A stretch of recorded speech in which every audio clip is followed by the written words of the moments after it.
My ex-wife walked out on me and our newborn twins in search of what she called real love, then had the audacity to ask me to help support the new family she built with someone else. So I decided to give them a lesson they'd carry with them for life.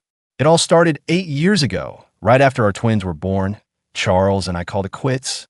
We hadn't been together for very long, maybe a little over a year, when she found out she was pregnant. We both kind of panicked and figured maybe we should try to make the relationship work for the kids, if not for ourselves. You know how it goes. You tell yourself that having a family will naturally bring everything together, but in reality, we were never a great match to begin with. We did have a few nice moments, I won't lie, but there was never that deep, lasting connection you hope for in a partner. Still, when she got pregnant, I thought maybe we could power through, figure it out, and give the kids something stable. But honestly, we were about as well matched as oil and water, total opposites. Yet for the sake of our twins, we gave an honest shot. Things went okay for a while, sure. We argued like any couple does, but nothing explosive, just the usual bumps. We actually co-parented pretty well early on. We weren't fighting constantly or anything like that. Then she met someone new, a guy she thought she could build a future with. I understood. She wanted something fresh, something we hadn't been able to give each other. She didn't hide it either. She came right out and said she was ready to move on, and we both agreed it was probably for the best. I can't pretend I was devastated. Truth is, the relationship had always felt a little shaky. For a breakup, it went about as smoothly as one can. No big drama. We just went our separate ways and focused on parenting. We fell into a co-parenting rhythm that worked, not perfect, but manageable. We shared time with the twins pretty evenly and kept our conversations strictly about the kids. We both really tried to make sure the twins weren't stuck in the middle of any bitterness or tension. They got equal time with each of us, and since we split everything down the middle, there wasn't any need for child support. 2 years after our breakup, Charles met the man she's now married to. He wasn't the rebound guy she dated right after we split. This was someone new altogether. One interesting detail, he had a daughter who was exactly the same age as our twins. She told me about him early on, mentioned how serious they were getting, and I tried to be supportive for the twins' sake more than anything. I was fine with them having another adult around, even another father figure, as long as the kids felt secure. But things started to shift when she brought up including her stepdaughter in everything we did with the twins. She said it casually at first, like, wouldn't it be nice if we all functioned like one big, happy family? At first, I didn't read too much into it. I thought she was just trying to create a smoother, blended family dynamic. But then it got weird. She started suggesting I treat her stepdaughter like one of my own kids. And let me make this clear. I have no problem with her stepdaughter. She's just a kid stuck in the middle of grown-up stuff she didn't ask for. The issue was that Charles seemed to think that just because we shared kids, I somehow owed it to her new family to step up as a second dad to her husband's child. When we first had that conversation, I told her I understood where she was coming from, but I had to be honest. It wasn't my role to parent a child that wasn't mine. My hands were already full being the best father I could to my own 2 kids. Still, she wouldn't let it go. She kept nudging the idea like I'd eventually come around. And I really tried to stay calm. Co-parenting's already a juggling act, trying to meet your kids' needs while keeping things peaceful with your ex and her new partner. But the requests just kept adding up.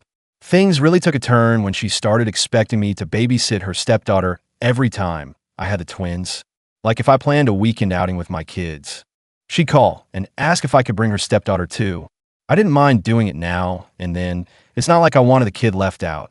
But eventually it stopped being a favor and started feeling like an obligation.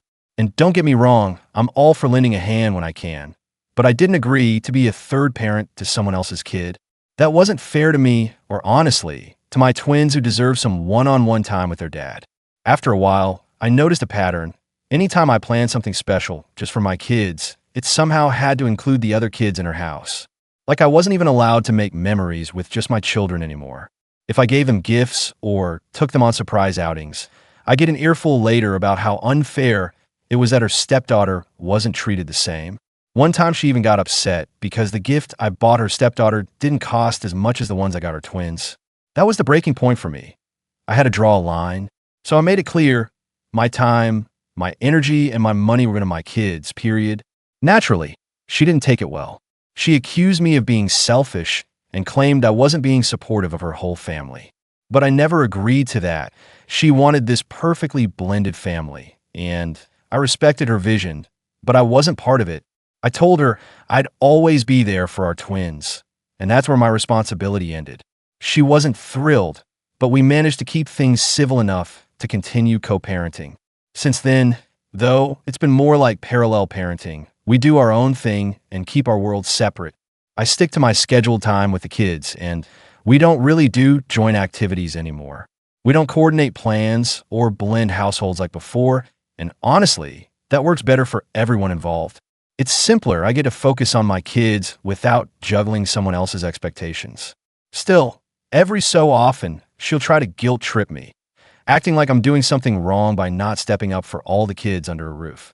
Over the years, things at her house only got more complicated. She and her husband had a baby of their own, and later, they took in his nephew.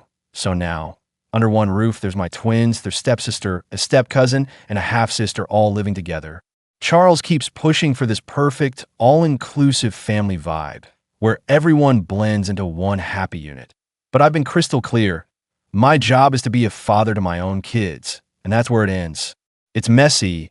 Every time I think we've finally reached some kind of stable ground, something new comes up, but no matter how many curveballs she throws, I've held firm on my boundaries. And honestly, I don't think it's unreasonable to keep my focus on the two kids who are actually mine.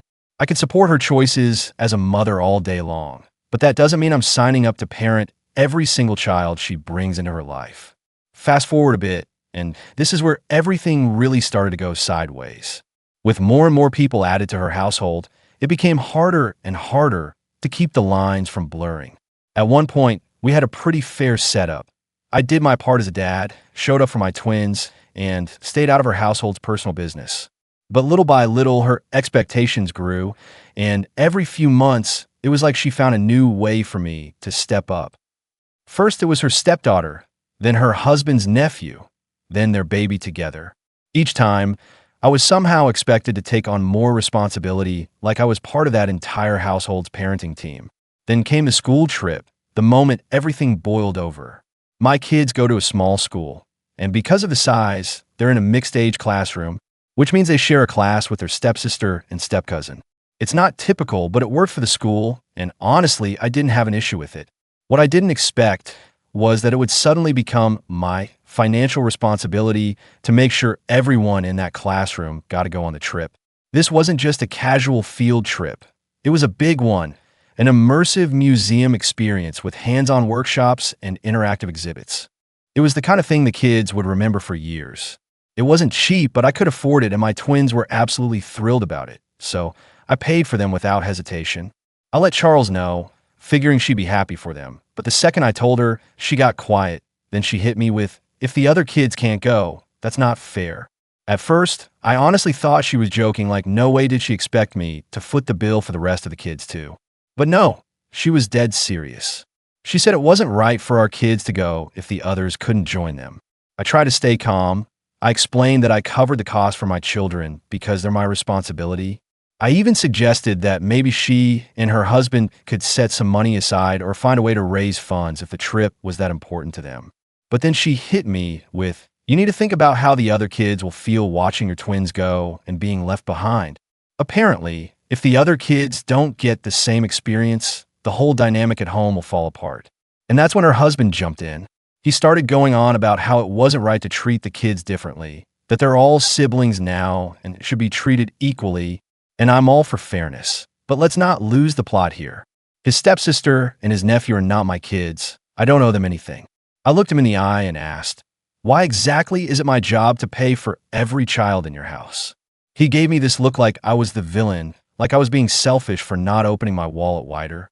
Then he launched into this whole speech about family unity, how I was undermining the bonds between the kids by playing favorites. And sure, no kid wants to feel left out, but at some point, they need to understand I'm not their dad. Charles is the one who chose to bring other children into her home and build this big blended family. That was her decision. I wasn't part of that plan, and I'm not going to be shamed into financing it. What really got under my skin was how they tried to paint me as cruel, like I was intentionally driving a wedge between the kids. They said it would be my fault if our twins and their stepsister grew distant, because of something like this. Come on, I was just trying to give my kids a cool experience. Somehow that turned into a full-blown debate about me being some kind of villain for not picking up the tab for everyone else's kids. I told him straight, Paul, this trip is something I'm doing for my twins. It's happening during my parenting time. I want them to go and enjoy it. I didn't see how that was unfair to anyone else. But Charles kept pressing. She said if our kids go and the others don't, it'll make the rest feel like they don't measure up and that I should care about that. Her husband went right back to talking about family unity, saying if resentment builds between the kids, I'll be the one to blame. That's when I was done. This had nothing to do with unity. It was about them making their financial choices my problem. And it's not like they're barely scraping by. They both work, they're not struggling. If this trip really meant that much, they could have figured it out. But instead, they wanted me to stretch my wallet and cover for what they wouldn't, or didn't want to pay for. The argument went in circles after that. They kept throwing out the word fairness, like it was some kind of moral obligation. But I held my ground. I told them, it's not my fault you can't send the other kids. I'm not going to let you guilt me into paying for something that's not mine to carry. That's where we left it. But I could tell from the way Charles looked at me, this wasn't over for her. I walked away from that conversation feeling irritated and honestly confused. I kept explaining that I'm not responsible for all these extra kids, but it didn't seem to matter. Somehow, the simple act of focusing on my own children had turned me into the bad guy in their version of the story. And it's exhausting.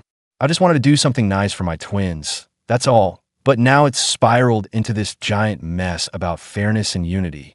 I feel like I'm tiptoeing on a wire, and no matter what I do, I'm one step away from another blow up. I was just trying to give my kids a good experience. Apparently, that was too much to ask. After that whole school trip argument, I honestly thought we were done. I'd said my piece. I wasn't paying for all the kids, and I figured Charles and her husband would move on. But nope, they weren't ready to let it go without another round. I just didn't expect what came next, because this one really caught me off guard. A few days after the argument, I got a message from Charles. She said she wanted to meet and talk. I already knew this wasn't going to be some friendly little catch-up over coffee. But fine, better to get it over with than keep going back and forth through texts. We picked a diner halfway between our places and set a time. She walked in with that look, the one that says she's been rehearsing what she's going to say for days. She sat down, looked me straight in the eye, and said, since I don't think you're really understanding the situation. Right then, I knew what kind of conversation this was going to be. In my head, I was thinking, no, I understand perfectly. You just don't like the answer, but I stayed quiet and let her talk. She launched into this whole speech about the bigger picture, about how this wasn't just about one school trip. It was about setting a precedent, a standard for how things would be handled going forward. She framed it like some grand family philosophy, like that would suddenly convince me to go along with whatever she was about to say. She said this trip was just the beginning. There'd be more, other events, activities, maybe even family vacations, and we should be on the same page about treating all the kids equally. I was sitting there thinking, wait, is she seriously suggesting I start budgeting for vacations for all her kids now? I listened without reacting, trying to stay calm, because the last thing I wanted was to let this turn into a shouting match in public. Then came the fairness speech again. She said, if your kids get to do these things and the others don't, it's going to cause resentment. They'll feel left out. She even said it could damage the kids' relationships long-term, create divisions between them. And all I could think was, don't different families already come with different lives, different rules, and different resources? Since when is it my job to even that out? When she finally stopped talking, I said calmly, look, I get that you want all the kids to feel equal, but these kids you're talking about, they're not mine. They're not my responsibility. I reminded her of how we've been doing this whole parallel parenting thing. She handles her house, I handle mine, but apparently that wasn't cutting it anymore. Then she dropped the real bomb. She said, if you really cared about the kids' well-being, you'd support the whole family, not just your kids, and that I needed to show good faith by stepping up for the other kids too. At that point, I nearly laughed, not because it was funny, but because it was just so absurd. Since what does being a good dad mean? Financially adopting every child under someone else's roof. I told her, I do care about my kids' well-being. That's why I'm doing what I can for them. But I'm not going to let you guilt trip me into covering for kids that aren't mine. She didn't like that. She started saying I was selfish, that I was only thinking about myself, and that I wasn't considering how this would affect the kids in the long run. So I pushed back. How is it selfish to take care of my own kids? You're the one who brought these other kids into your household. That was your decision, not mine. Right then, Her husband walked in.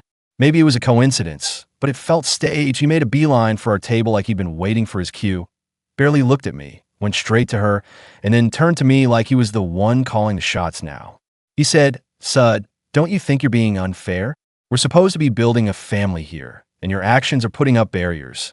I stared at him, thinking, no, what you're doing is trying to build a family on someone else's paycheck. I told him, "Sancho, I'm here for my twins. That's what I signed up for. You can't expect me to act like all these kids are mine just because you've decided to blend your families."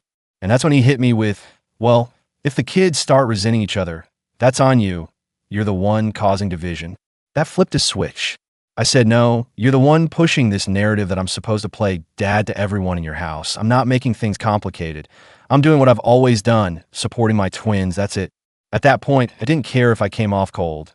I was done being the villain just because I have boundaries. Then Charles chimed in again, saying if the kids grow up feeling divided, it'll be because I didn't care enough to support the family vision. And I told her, "Tiff, if that's how you feel, maybe you and your husband need to rethink how you're handling things. But don't put this on me." People in the diner had started turning around to stare, but I couldn't bring myself to care. I was just done. I stood up and said, "I've said what I came to say. My focus is on my twins, and that's not changing. If you want everything to be equal, maybe look at what you guys are doing, not what I'm doing." Then I walked out, frustrated, angry, but also kind of relieved because at least I'd said it. I didn't back down. Still, I knew from the look on their faces that this wasn't over, not by a long shot.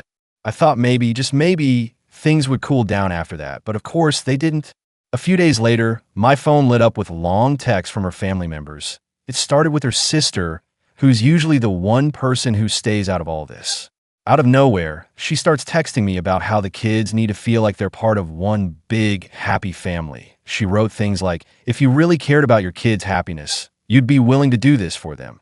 As if me not wanting to pay for her sister's stepkids meant I was somehow failing my own. At first, I ignored it. I figured she'd get tired of not getting a reaction and drop it. But nope. The messages kept coming, and they didn't stay polite for long. What started as gentle nudges quickly turned into pointed accusations. Suddenly, I was selfish, stingy, and completely blind to the bigger picture. It was like I committed some crime by not footing the bill for a trip that had nothing to do with me. Her whole side of the family acted like I'd personally tried to sabotage their little version of harmony. And just when I thought it couldn't get more ridiculous, it did. Charles's mom called me. Now, I hadn't spoken to her in a long while, so when her name popped up, I actually paused, thinking maybe she wanted to check in on the twins or have a reasonable talk. But that wasn't at all. She dove straight in with a whole monologue about how things should be. Her words, not mine, she said, "If you just paid for all the kids, none of this would be an issue. You'd be making life easier for everyone." I could feel my patience start to slip. I told her as calmly as I could. "With all due respect, those kids aren't mine. I'm doing what I'm supposed to for the ones who are." But she just kept going. She said, "A real man steps up and takes care of the entire family, not just his own." And that's when I started to feel floored, like, really? Since when does taking care of your own kids mean you owe something to everyone else's? I tried to explain again. I want my twins to have the best, and I'm doing my part to make that happen, but I'm not going to let anyone guilt trip me into being financially responsible for kids that aren't mine, plain and simple. She wouldn't hear it. The whole call spiraled into this mess of repeating the same guilt tactics. How I was supposed to rise above, be the bigger man, think of all the kids. I finally said we clearly weren't going to agree and ended the call as politely as I could. But the pressure didn't let up. That week, it was like the whole extended family had decided to launch a campaign against me. One of Charles's brothers, who normally doesn't even acknowledge I exist, left a passive-aggressive comment on a post I made about fatherhood. He wrote something like, "Real dads support their families no matter what." No names, but the message was loud and clear. I didn't bite. I just deleted the comment and kept it moving, but inside I was pissed. Here I am doing the best I can for my own children, and now I'm being cast as the bad guy because I won't fund someone else's blended family plan. A few days later, I dropped the kids off at Charles's. I was barely back to my car when her husband came walking up behind me. No greetings, no small talk, just launched straight into it. He said something like, "We need to talk about this." I blinked, thinking, didn't we already? But no. Apparently, he still had more to say. He brought up how my refusal to pay for the other kids was creating division between the siblings and said I should be more thoughtful about how this affects the family as a whole. I told him directly, I'm not hurting anyone. I'm just taking care of my kids. They're not the ones struggling here. But he kept pressing. He said the family was starting to see me as unfair and that the kids were eventually going to notice and start resenting each other, like I was supposed to carry the emotional weight of his whole household on my shoulders. I replied, "Your family's opinion doesn't change the fact that I'm not their dad. I never signed up for that. I'm doing what I committed to, supporting my twins. That's not going to change." And at that point, I had nothing left to say. No matter how clearly I laid it out, they weren't hearing me. In their eyes, I was the villain because I didn't want to fund their version of unity. That night, I sat at home, turning everything over in my head. I kept asking myself how it got to this point. I never imagined that trying to give my own kids a good experience would spark this tidal wave of pressure and blame.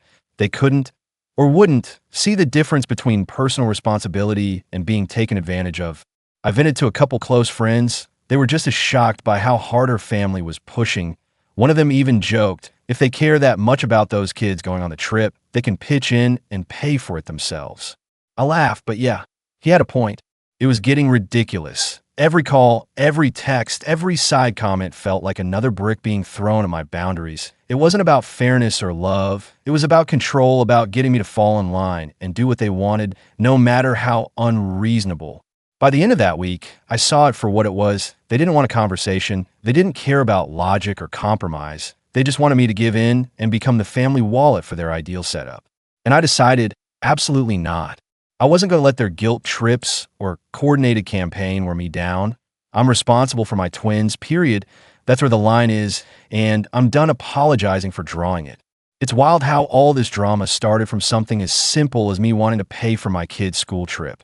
And somehow, it turned into a debate over who's doing enough for the whole extended family. They might not like my stance, but I know exactly where I stand after that exhausting week filled with messages, fake friendly advice, and guilt bombs from Charles's family. I made a firm decision. I was locking in my boundaries. No exceptions. At that point, it was obvious. It didn't matter how calmly I explained myself or how many times I tried to be reasonable. They weren't interested in understanding. They were locked into this fantasy of a big, happy family. And to them, I was the one ruining it by not footing the bill for every child brought into the mix. The first thing I did was sit down with my twins and talk about the trip. I wanted to make sure they were still excited and didn't feel uncomfortable about it. With all the tension flying around, I didn't want any of it to land on their shoulders. I kept it light and said something like, "Hey, I'm really excited for you too. This trip is just for you, and that's okay. You deserve to enjoy it." I didn't bring up the chaos in the background, but I wanted them to know they didn't need to feel bad about something that was meant for them. And they looked relieved. They definitely sensed something. Kids always do. But hearing it from me seemed to ease their minds. They were excited again, and that took a huge weight off mine. I needed them to know it's okay to have something special just for them. They shouldn't have to carry anyone else's expectations. Once that was settled, I knew I had to draw a line with Charles and her family. And not just the casual, "I'm only paying for my kids" kind of line, but a clear, immovable boundary they couldn't pretend to misunderstand. So I called her. I kept my tone calm and direct. I wasn't looking for another marathon phone argument. I said, "Look, my responsibility is to my twins. I'm giving them good experiences and doing everything I can for them. But that responsibility doesn't include other children who aren't mine. I respect your household, but my support ends with our kids." She didn't love that answer. No surprise, she immediately brought up how the other kids would feel, how unfair it would seem. The usual guilt trip. I let her talk for a bit, but when she circled back to that emotional pressure, I cut in. "I get where you're coming from," I said, "but this is final. I'm not paying for anything outside of our twins. If there's something you want to work out on your end, that's your choice, but stop putting that weight on me." There was a pause. I could hear her silence loud and clear. She was frustrated, probably trying to come up with one last argument to pull me back in, but she must have realized it wasn't going to work. She just said, "Fine, I guess you've made your choice." In that tone people use when they want you to feel guilty. But I didn't. I just felt relief. I didn't have to explain myself anymore. And just like that, the noise stopped. No more messages from random relatives. No more shady comments on my posts. Just quiet. It was a little awkward at first, but honestly, I welcomed the peace. I think they realized I wasn't going to fold, and they had to live with that. In the days leading up to the trip, I spent extra time with the twins doing regular dad stuff, grabbing food, playing in the park, movie nights, nothing fancy, just staying connected and keeping life normal. I wanted them to feel steady and happy, not pulled into adult nonsense. And finally, the day of the trip came. I dropped them off that morning, and they were all smiles. backpacks ready, full of energy, watching them run toward their friends. I felt this quiet kind of pride, like, yeah, this is what it's all about. It's not about keeping every adult happy or breaking my back to meet everyone else's expectations. It's about showing my kids they matter, that they can have good things without guilt, that's okay to say no when people push too far. And then, this part really caught me off guard. The day after the trip, Charles called. I expected something snarky or another backhanded jab, but she asked if the kids had fun. I told her they did, and I kept it short. I didn't want to fall into another exhausting loop. But then she said, "Miles, and I didn't agree with you, but I respect that you stood your ground for your kids." I was stunned. It wasn't exactly an apology, but it was something, a little recognition that maybe I wasn't the villain they'd made me out to be. Since then, things have been calm. No more drama. No pressure. It's like we finally hit a new understanding. And honestly, that peace, it was long overdue. We might not agree on everything, but we finally accepted our roles in the kids' lives. And honestly, I think it's made me a better dad. I'm not stuck second-guessing every choice, wondering how it's going to ripple through our household. I'm just focused on what's best for my twins.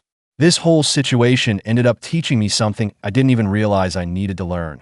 Sometimes setting boundaries isn't just about telling other people no. Sometimes it's about telling yourself yes, yes to peace of mind, yes to clarity, yes to not carrying guilt that doesn't belong to you. I've learned that it's okay to prioritize my own family and not feel bad about it. And if someone else doesn't get it, well, that's their issue to carry, not mine. Right now, things are in a good place. The twins are thriving. I feel lighter. And for the first time in a while, it feels like we're moving forward without the constant emotional baggage. I made my stance clear, and whether they liked it or not, I think even Charles and her husband came to respect it. It's not perfect. Co-parenting never is, but I know where I stand now. And more importantly, I know I can stand firm when I need to without folding under everyone else's expectations. But just when I thought we'd finally reached solid ground, Charles threw me a curveball. A few weeks after the dust settled, she brought up the twins' living situation at her place. At first, I thought she was just venting. Then she started dropping hints about the house being cramped, how they didn't have the same comforts there as they do with me, and how it might be messing with the kids' self-esteem. And then she said it. She thought I should buy a second house. Not for me, but for the twins to stay in while they're with her, a house she and her family would also live in, paid for entirely by me. I honestly had to stop for a second to figure out if she was joking. But no, she was dead serious. She went on about how their place is too small for all the kids, how it's unfair for the twins to live between two different standards, and how that difference could affect them emotionally. She framed it like I was supposed to balance out every decision she's made since we broke up. I kept my cool, but I had to ask, wait, how does that even make sense? You already have a home. That's when she launched into a full guilt trip, talked about equal comfort, emotional balance, the twins feeling less than if they didn't have the same lifestyle at her place. Then she hit me with, don't you want them to feel just as comfortable here as they do with you? And it's not fair that you're not willing to provide for their full experience. And somehow, I was supposed to be the heartless one because I didn't want to fund a new house for her entire family. That was my line. I told her flat out, look, the twins are safe, cared for, and love at your place. If you think the house is too small, that's something you and your husband need to work out. I'm not buying you a bigger home. There was a pause, just long enough to tell she was stewing. And then she snapped, well, if the kids grow up thinking their only real home is with you, that's on you. I just shook my head. That was the end of that conversation. I still can't wrap my head around how she thought that was even a remotely reasonable ask. I want the best for my kids, I really do, but that doesn't mean I'm going to bankroll her entire lifestyle. I'm done playing the villain in someone else's fantasy. The lines are drawn, and I'm not crossing them again.